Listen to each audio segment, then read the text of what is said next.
Hello नमस्कार दोस्तों।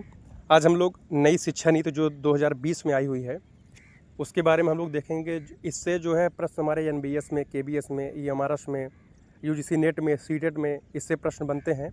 तो इससे जो महत्वपूर्ण सवाल बन सकते हैं उसको हम लोग देखते हैं कि कैसे प्रश्न आते हैं और कैसे इसको जो है क्या अप्रोच हमारा होना चाहिए, है ना। तो राष्ट्रीय शिक्षा नीति जो है 2020 को हम लोग देखते हैं। देखिए, राष्ट्रीय शिक्षा नीति जो है ये 29 जुलाई 2020 को केंद्रीय मंत्रिमंडल के द्वारा मंजूरी दी गई।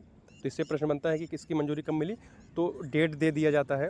तो 29 जुलाई 2020 को जो है, और पहली राष्ट्रीय शिक्षा नीति कब आई थी, तो पहली जो है 1968 में आई थी इंदिरा गांधी की सरकार में, और दूसरी 1986 में, और तीसरी जो वर्तमान के 2020 की राष्ट्रीय शिक्षा नीति है ये नरेंद्र मोदी जी की सरकार में आई है, और यह 34 वर्षों के बाद जो है आई हुई है। ठीक है, ये भी प्रश्न बनता है कि जो नई शिक्षा नीति 2020 है कितने वर्षों के बाद आई है, तो 34 वर्षों के बाद आई है। और यह 21वीं शताब्दी की जो है 21वीं शताब्दी की पहली है ना, 21वीं शताब्दी की पहली राष्ट्रीय शिक्षा नीति है। ठीक है, और इस नीति का उद्देश्य है कि संपूर्ण मानव का विकास करना, ज्ञान आधारित समाज का निर्माण करना है। और इसी के तहत जो है जो मानव संसाधन विकास मंत्रालय था, इसका नाम शिक्षा मंत्रालय कर दिया गया। ठीक है, और अब आइए इसके हम जो स्ट्रक्चर में बदलाव हुआ है। पहले था कि 10+2 जो है 10+2 को जो है हमारा जो स्ट्रक्चर था स्कूलिंग का 10+2 था, है ना, मतलब 10th तक था, फिर उसके बाद 11-12 था। लेकिन अभी क्या है, इसको 5+3-3-4 में जो है इसको बना दिया गया है ना। जो पहला स्टेज होगा उसे फाउंडेशनल स्टेज, दूसरों को प्रीपरेटरी स्टेज कहते हैं, और फिर उसके बाद आता है मिडिल स्टेज, फिर सेकेंडरी स्टेज आता है। ठीक है, तो इस तरह जो है इसमें ये महत्वपूर्ण बदलाव हुआ है। तो इसको अब 4 स्टेज में बदल दिया गया है। ये भी प्रश्न बनता है, 4 स्टेज बदल दिया गया। पहला फाउंडेशन, दूसरा प्रीपरेटरी, फिर मिडिल स्टेज, फिर सेकेंडरी स्टेज। और कभी कभी वर्ष भी पूछता है, तो 3 से 8 तक का जो वर्ष होता है बच्चों का, है ना, इसको फाउंडेशनल स्कूल कहते हैं। इसमें बच्चों को खेल आधारित या गतिविधि आधारित शिक्षा दी जाती है। फिर 8 से 11 जो होता है, इसमें जो है आपको जो बेसिक है ना लिटरेसी का ज्ञान जो है, फाउंडेशनल लिटरेसी, न्यूमरेसी का ज्ञान, पढ़ना लिखना गणना करने को किया जाता है। फिर मिडिल स्टेज जो 11 से 14 वर्ष के बच्चों को, जिसमें कक्षा 6 से 8 तक के बच्चे आते हैं, इनको विषय आधारित या प्रयोग आधारित सीखना जो है इसमें शिक्षा दिलाई जाती है। फिर आता है जो है सेकेंडरी स्टेज, जिसमें 11-12 आता है। इसमें 14 से 18 वर्ष के बच्चे होंगे, जो कक्षा 9 मतलब 9 से 12, 9, 10, 11, 12 है ना, जो ये 4 है, इसको 9, 10, 11, 12 इसमें आएंगे। इसमें बहुविषयक और लचीला शिक्षण पद्धति होगी। ठीक है, और अगला है कि प्रारंभिक बाल शिक्षा ECC, इसका फुल फॉर्म भी पूछता है, तो इसका फुल फॉर्म होता है early childhood care and education.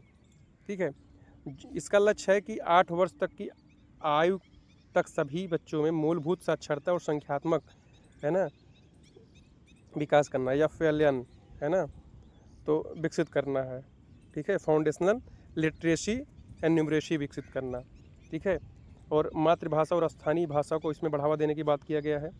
ठीक है, और ECC का कार्यान्वयन आंगनवाड़ी और प्राथमिक विद्यालय में किया जाता है। तो पूछ लिया जाता है कि ECC का फुल फॉर्म पूछता है, ECC लागू कहाँ पे होता है ना। तो ये जो है आंगनवाड़ी और प्राथमिक विद्यालयों में जो है जो शिक्षा दी जाती है उन्हें ECC कहा जाता है। और लैंग्वेज पॉलिसी में कुछ बदलाव आए हैं, जिसमें 3 लैंग्वेज फार्मूला लागू किया गया है ना। 3 लैंग्वेज फार्मूला में इसमें मातृभाषा और स्थानीय भाषा को जो है बढ़ावा दिया गया है। कक्षा 5 तक जहां संभव हो तो 8 तक जो है हिंदी को जो है वरीयता दिया गया है। अंग्रेजी या अन्य भारतीय भाषाओं को भी इसमें वरीयता दिया गया। संस्कृत को जो है प्रत्येक स्तर पर वैकल्पिक रूप में पढ़ाया जाना चाहिए, इसकी बात किया गया है। विदेशी भाषाएं भी उच्च स्तर पर वैकल्पिक रूप में उपलब्ध कराई जाएंगी। ठीक है, तो ये कुछ महत्वपूर्ण बदलाव हैं। और जो हायर एजुकेशन उसमें भी बदलाव आए हैं। इसमें जो है मल्टी डिसिप्लिनरी एजुकेशन की बात की गई है। मतलब क्या है कि बहुविषयक जो है प्रणाली को विकसित किया गया है ना। और MPhil को समाप्त कर दिया गया है। और इसमें पहले क्या होता था कि अगर आप किसी भी ग्रेजुएशन में अगर आप एडमिशन लेते हैं, अगर आपका 3 वर्ष पूरा नहीं होता तो आपको मतलब डिग्री नहीं मिलता है। लेकिन अब क्या है कि मल्टी एग्जिट जो है डेवलप किया गया है ना सिस्टम। इसके अंतर्गत अगर आपने एडमिशन ग्रेजुएशन में ले लिया है, 1 वर्ष आपने कंप्लीट किया, उसके बाद आपने छोड़ दिया या किसी कारण से छूट गया आपका, तो आपको सर्टिफिकेट का वो मिलेगा। अगर 2 वर्ष हुआ तो डिप्लोमा, 3 वर्ष का हुआ तो बैचलर डिग्री, और अगर 4 वर्ष का होता है अगर 4 वर्ष का होगा तो रिसर्च बेस्ड डिग्री आपको प्रदान किया जाएगा। ठीक है, तो ये महत्वपूर्ण बदलाव हायर एजुकेशन में हुआ है। फिर कुछ महत्वपूर्ण संस्थानों के विषय में हम लोग देखते हैं। और इसमें जो महत्वपूर्ण संस्थान है HECI जो है, इसका फुल फॉर्म पूछता है higher education and commission of India जो है। ठीक है, higher education commission of India इसका फुल फॉर्म है। इसके अंदर 4 अंग हैं, NHERC, NAC, HEGC और GEC। ठीक है, जो NHERC होगी ये रेगुलेशन का काम करेगी, NAC एक्रेडिटेशन का काम करेगी, HEGC फंडिंग का काम करेगी, GEC जो है एकेडमिक स्टैंडर्ड तय करेगा, है ना, स्कूल कॉलेजों का। फिर नेशनल रिसर्च फाउंडेशन जो है, एक इसका फुल फॉर्म पूछता है कि NRF का फुल फॉर्म क्या होता है, तो नेशनल रिसर्च फाउंडेशन, ये अनुसंधान और नवाचार को बढ़ावा इसके माध्यम से दिया जाएगा। ठीक है, टीचर एजुकेशन, इसमें शिक्षण प्रशिक्षण अब 4 वर्षों का समेकित कोर्स होगा। बीएड जो है अब 4 वर्षों का होगा, जिसमें आपको ग्रेजुएशन और प्लस बीएड जो है हो जाएगा। और शिक्षकों के लिए national professional standard for teachers लागू होंगे, है ना। NPST का एक बार फुल फॉर्म पूछा हुआ, तो NPST का क्या होता है, national professional standard for teachers लागू होगा शिक्षकों के लिए। और ये पूछ लेता है कि NPST किसके लिए है, इसका फुल फॉर्म क्या है, तो यह शिक्षकों के लिए है, उनके प्रोफेशनल स्टैंडर्ड्स फॉर टीचर्स के लिए। ठीक है, और हर शिक्षक को निरंतर प्रोफेशनल डेवलपमेंट कार्यक्रम से गुजरना होगा। ठीक है, और डिजिटल और तकनीकी शिक्षा को बढ़ावा दिया गया है। NETF इसका फुल फॉर्म है, नेशनल एजुकेशन टेक्नोलॉजी फोरम की स्थापना की गई है, किया जाएगा। और यह तकनीकी नवाचार, डिजिटल उपकरण और लर्निंग को बढ़ावा देगा। स्वयं दिशा पोर्टल के माध्यम से ऑनलाइन शिक्षा को बढ़ावा दिया जाएगा। वर्चुअल लैब, AI आधारित शिक्षण पद्धति को विकसित किया जाएगा। डिजिटल क्लासरूम को प्रोत्साहन किया जाएगा। ये कुछ टेक्निकल एडवांसमेंट को बढ़ावा दिया गया है इसके माध्यम से। अगला है कि शिक्षा में निवेश को बढ़ावा दिया गया। GDP का 6% जो है शिक्षा पर जो है बढ़ावा दिया जाएगा, खर्च किया जाएगा। निजी और सार्वजनिक क्षेत्र दोनों भागीदारियों पर जोर दिया गया, मतलब कि दोनों मिलकर जो है शिक्षा को बढ़ावा देंगे। कुछ संस्थागत सुधार हुए हैं, जिसमें देखेंगे कि विश्वविद्यालय और कुछ कॉलेजों को जो है खोलने की बात की गई है। Research intensive universities, teaching intensive university, autonomous degree granting college, है ना, ये सब जो है कुछ संस्थानों की बात किया गया है।